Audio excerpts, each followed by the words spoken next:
When management at Rockville found out that we were attempting to organize, they weren't receptive of that at all, which is to be expected. They hired an outside firm, a union-busting firm, to teach them the ins and outs of keeping a union out.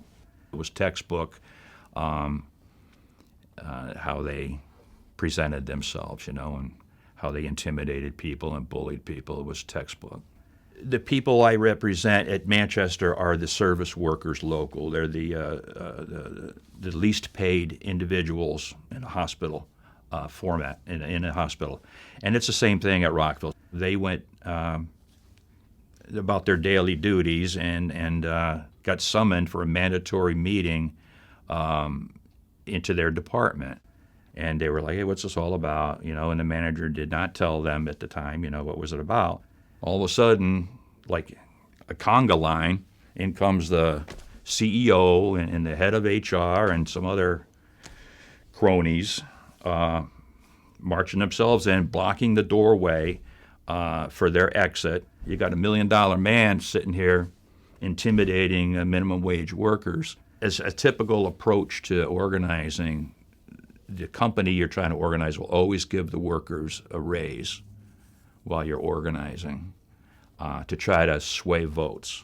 And that's just a way, another tactic, that we're really the good guys. You can trust us, Then they sent out managers in different areas and confronted the employees and intimidated them by saying things such as, we know you want to join the union because your name's on this list. Just the thought of them coming out of nowhere, standing right in front of employees and intimidating them was one of the tactics that they used. It's a different type of captive audience, but it still is captive audience. Quite a few co-workers of mine that left the captive audience were visibly shaken. And again, they didn't know how to perceive the CEO because they'd never met the guy before. But they actually left there shaken that they did something wrong, and some of them were wondering if they were going to be fired or lose their job. And I wouldn't say fired. I think it was lose their job.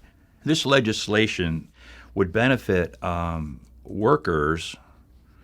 I mean, actually, it would probably benefit management as well because of the fact that I think they would gain more respect out of their workers instead of receiving intimidation and bullying. I still don't understand how you can expect them to follow policy and listen to your policies of respect when you're sitting there abusing them right off the start. And I think they should have the right to make a choice as to whether or not they want to listen to the management side of things.